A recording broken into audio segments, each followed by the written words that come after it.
For a fun and informative podcast all about training working dogs, look no further than the LWDG Pod Dog. This weekly show is hosted by me, Joanne Perrott, founder of the Ladies Working Dog Group, and I chat to experienced trainers and experts in the field who will give you helpful tips and advice. Whether you're just getting started or you've been working dogs for years, this podcast will have something for you. So pull up a chair, pour yourself a cup of coffee and tune in to LWDG Pod Dog, and let us help you build a better bond with your best friend. Hello and welcome to another episode of LWDG Pod Dog. This week we are going to be talking about why your dog needs manners, behaviours versus training. And joining us to talk about this fantastic topic is no other than the amazing LWDG group expert Claire Denyer. How are you today, Claire? I am very well, Jo, thank you, and I'm excited about this podcast. I'm excited about it too, but before we start, tell people who are listening, who may not have listened before, a little bit about you and what you do. Yes, so my name is Claire Denyer, and with my husband, I run Family Dog Services, and we're based in Maidstone in Kent. We're behavioural trainers, but we predominantly work with gun dogs.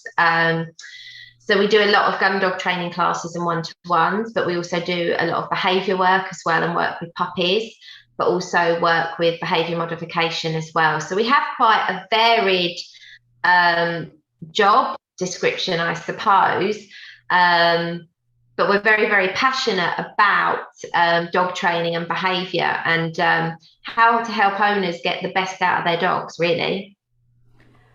So, to go and start on our topic straight away, we all expect adults that we meet every day to have manners, and a lot of the conversation that we speak about within the forums, within the website, is about the lack of manners that are seen within dogs, like in parks, places we go. What are manners and why do dogs need them?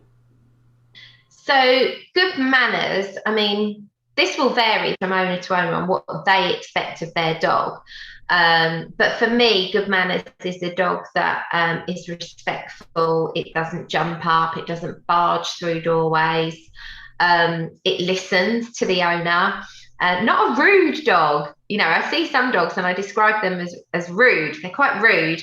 And whereas a dog with good manners is really nice and a pleasurable dog to spend time with, and one that you can take out and about and take to the pub and relax with your dog, not worrying about it being rude. There is this sort of change in the dog culture at the moment, isn't there? And I think COVID played a huge part in that, where 3 million new households became dog owners, potentially without any understanding of dogs or their behaviour or how to train them. And now we've got this explosion of dogs that literally have no manners. And it's not that the dog is a nasty dog, it's just the dog has no clue how to behave around other people or other dogs. That's absolutely right. And the majority of the time, the dog just hasn't been educated on how to behave. Dogs are dogs, and dogs will do what dogs find rewarding, and dogs will do what we allow them to do. So unless we educate young dogs on how to behave around people, around other dogs, then we can't expect them to have what we would deem good manners. And that's the thing. We have to educate the dog on how they should behave. And I see a lot of dogs that don't have good manners. They will run up to strangers and jump up them. They will run up to other dogs and literally jump on them. You see this a lot, and it filters through into training. A lot of people want to train their dog to a high standard in a specific skill set, but unless their dog has good manners, it can be a challenge in training the dog. So it can massively affect your training program. Yeah, because a lot of these owners could have gone along with all the good intentions to puppy class or to some sort of training class, but there is definitely a huge difference between training and manners and behaviour, isn't there? Yeah, there is. So a good example of this would be, this is the best way I find it to describe, is you might go along and you might watch an obedience class in a village hall. And those dogs may look very well trained and they're able to perform certain skills within that hall very well.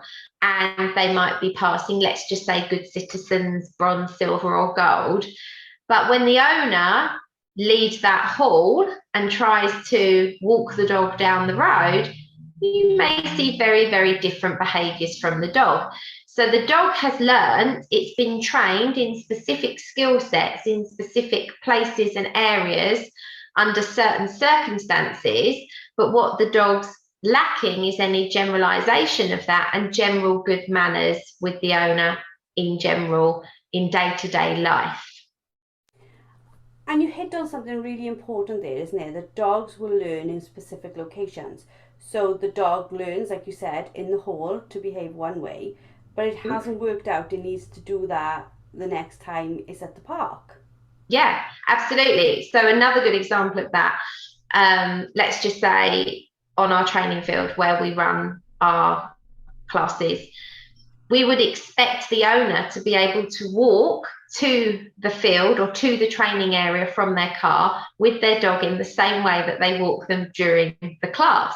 Not get out the car, drag the owner up the path or up the field, get to where we actually start officially training, and then the dog executes this perfect hill work. So that is a dog that's almost environmentally trained, but anything else other than that, the dog doesn't have good enough manners to maintain that behaviour under other circumstances. So training and behaviour, although they are two different things, they are massively interlinked. And if you haven't got a dog that has good manners and good behaviour in general, it will affect your training ability. A friend of mine growing up had the most fantastic show jumping pony. It was amazing. But whilst he was on it and he was show jumping, that horse was a machine. It was incredible.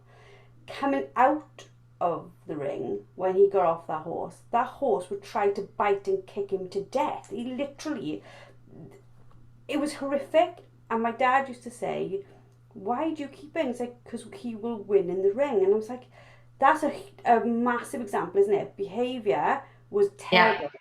Training, or what his job was perfect. So do you think that people are getting lost in this understanding that they need to proof the dog in lots of places, they need to teach good manners that go everywhere they go? Yeah, so for me, this definitely starts in the house or at home. Whether your dog's kennelled or living in a house will vary on some of the bits and pieces, but it starts at the home. You need to have a dog that's respectful. And when I say respectful, I'm not talking about being some domineering dog owner that, that chastises their dog constantly. But there should be a level of respect there, and the dog should not be barging through doorways. The dog should be respectful at doorways. The dog shouldn't be counter surfing, jumping up you, mugging you for food, all these sorts of things. That they're behaviour based things. But if your dog behaves like that in the house, and this is something we've talked about on other podcasts and in masterclasses, if your dog doesn't listen to you in the home and won't sit for you to open a door, we really can't be then surprised if when we take that dog out, the dog is more distracted, other stuff's going on, if the dog then doesn't recall and things like that. So this behaviour that we're talking about and general good manners and the dog listening to the owner will help you to have a well-trained dog, because the dog understands, regardless of where you are, and this starts in the home, that actually it needs to listen to you. So let's take, for an example, I might get a client come and see me and they want to do gun dog training, okay? But we're trying to have a conversation about gun dog training and the dog is constantly jumping up them or barking or suddenly lunging on the lead to get to me. I need to address those behaviours to be able to effectively train that dog in gun dog skills. The dog needs to learn to have self-control. And a dog that's jumping up the owner, attention seeking, barking, lunging at me, lunging at anything else, refusing to sit still for a moment while we discuss an exercise, that dog has no self-control. So we can't then train it to be a really good gun dog with steadiness if the dog can't have good self-control and have good manners when we're actually trying to just have a very simple conversation. Does that make sense, Joe? It absolutely does. And I can remember 2 years ago when we did the Hot Mess Handler and we had these two topics, self-control and steadiness. And I was like, aren't they the same thing? But they really are very different, aren't they? And self-control is probably fundamental for manners. Absolutely. So steadiness, if we want to break them two things down, steadiness is the dog's ability to sit steady to a thrown dummy, to sit and wait when you ask it to and you take its lead off. Self-control is the part where the dog knows that skill because you've trained it, but it can maintain it itself because it has self-control. It doesn't need to be restrained or constantly nagged. The dog has the self-control and enough manners about it to listen and to follow instruction and maintain that itself. So they do cross over, but the dog, just because the dog can do it because you ask it to, that's training and exercise. But the dog being able to either offer that behavior itself or maintain that behavior without being restrained or constantly told to sit back down, self-control comes in there. And if we look back at what's happening across rescue centres across the UK for all breeds, not just for spaniels and labs and working breeds, for the most part, the young dogs, the young male dogs that are going in at year-old, 2-year-old, this lack of manners is now ending up with the dog not fitting into family life. Yeah, I couldn't agree more. And a lot of that is that the dogs aren't being taught self-control. They're not being taught to settle and just switch off. There is this massive trend at the moment where it's all about enrichment and giving the dog stimulation and keeping it busy and tiring it out with mind games. Dogs actually need to settle. They need to have self-control and learn to switch off.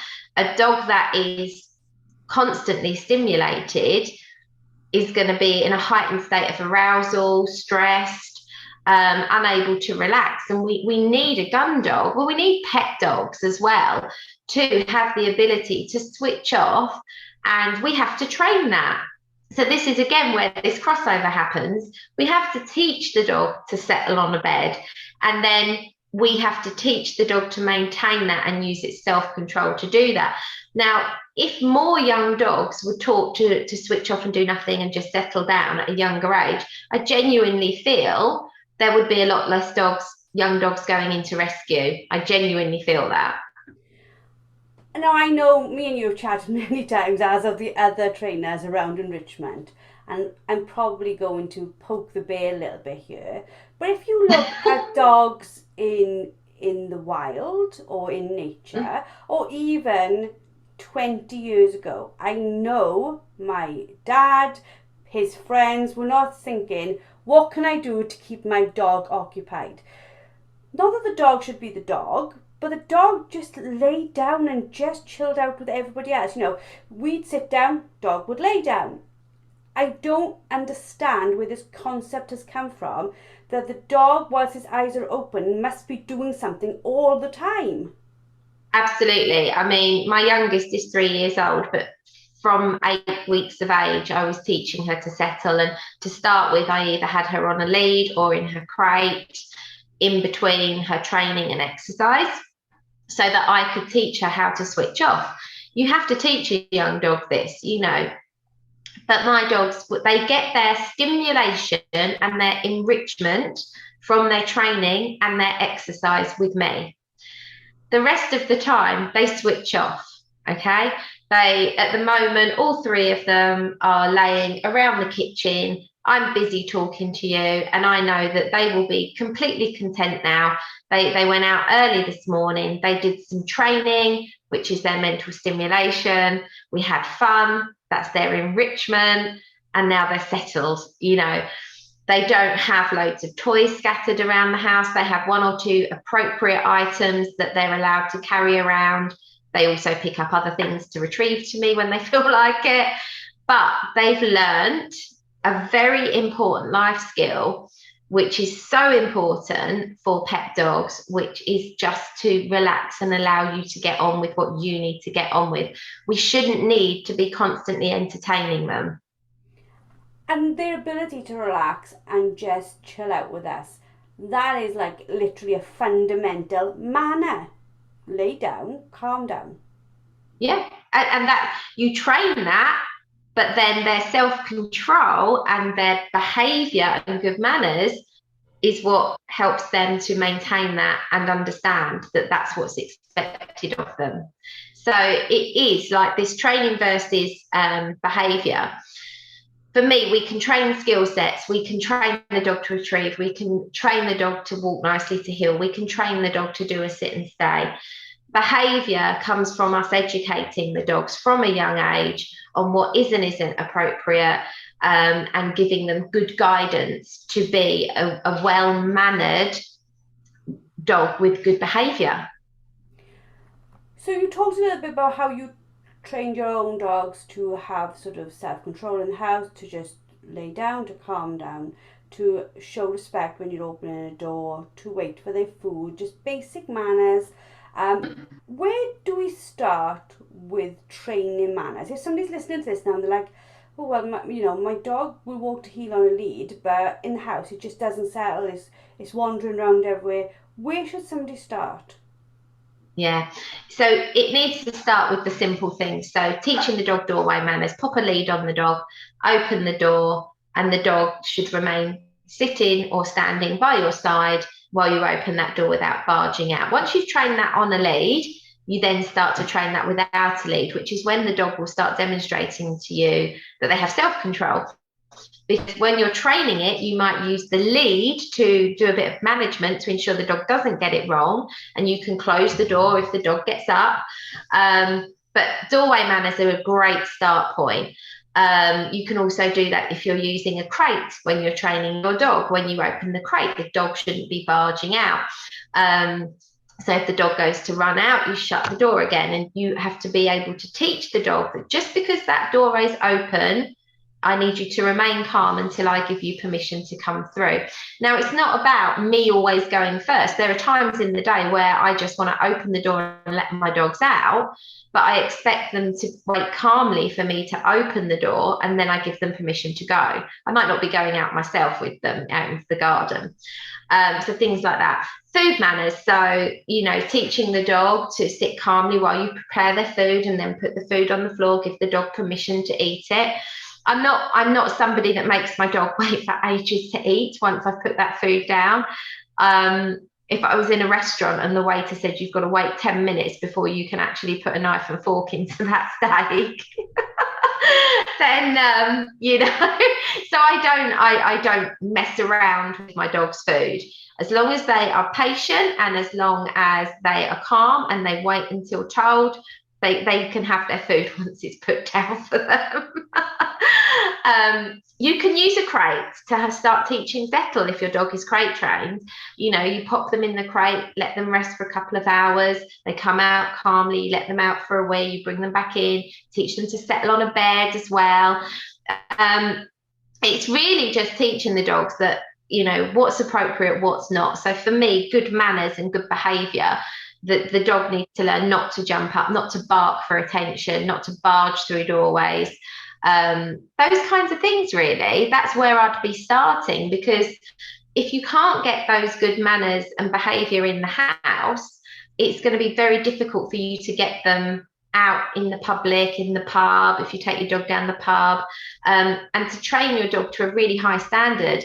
It really helps you if you have good dog behaviour and good manners first. We've got a lot of what you just discussed covered in the masterclass, the Prama masterclass. So if you go on to Yes. our website, and the Prama masterclass is all there. But I think there's nothing nicer than watching somebody with a well-mannered dog. It looks effortless. The dog is relaxed, the human is relaxed. You know, you see people with the dogs not on the lead, and the dog's just happy to be with that person. It's not looking for things to distract it. It's just happy to be with them. Yeah, absolutely. And it is lovely. And also, if you've got those good manners, training in a group class is so much easier. If your dog is well behaved and well mannered and has good basic behaviours, then working in a group class or training your dog in a skill set is much, much easier. Do you find that when people come to you in a group class and the dog hasn't got good manners, that not that you're on a back foot, but it's very difficult, like you said, to train a dog when you're dealing with all these things first?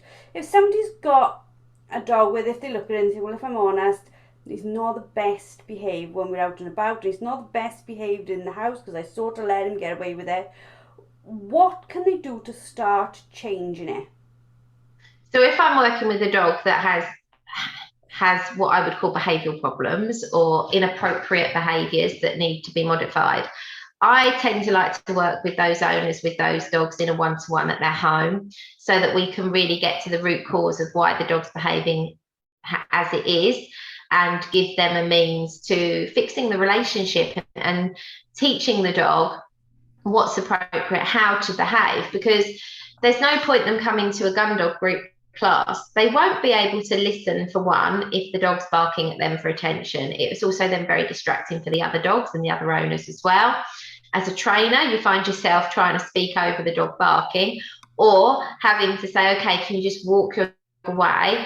But the problem with that is then they miss out on hearing what's being said.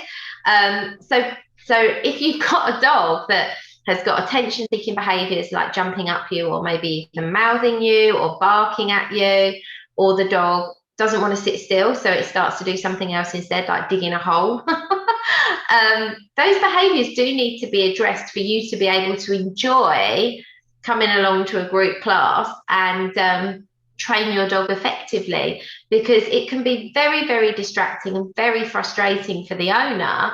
And equally, obviously, we don't want other dogs picking up on those behaviours either. So I always like to deal with those kinds of behaviours as a home visit, to assess why the dog's behaving it is, what tweaks could be made at home to improve the dog's general behaviour and manners, so that they can come along and enjoy group classes far better.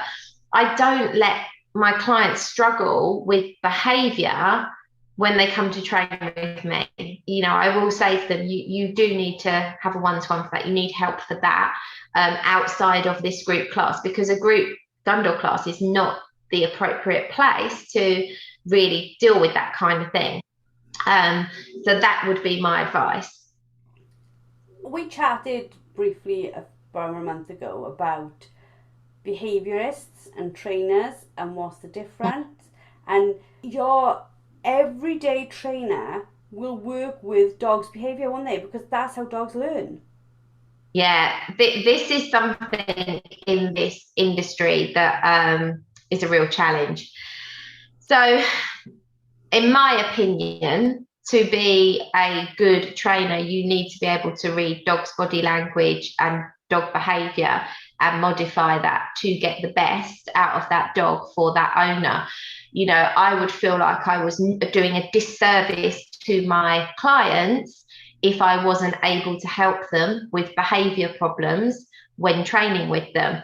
You know, I'm not the sort of trainer that will go, oh, well, the dog's biting you, but I'm a gun dog trainer, so I can't help you with that. I mean, that's crazy, isn't it? It's absolutely crazy.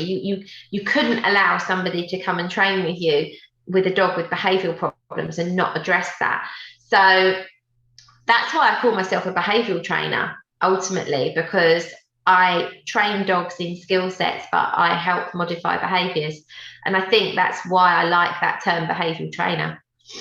If you think about it, if you take it into the human world, if you said to a teacher, do you deal with children's behaviours? They would say, every single minute of every single day. Because in order to teach them anything, I have to be aware of what's going on, how to help them settle. You know, you would never speak to a teacher and not expect them to understand the behaviour of the person they're trying to train. Absolutely that. And I don't see why dog trainers feel they can be different. You know, if you can train a dog, you have to be able to work with behaviour without a doubt. I watched an amazing film last night. I don't know if you've seen it. It's called Rescued by Ruby.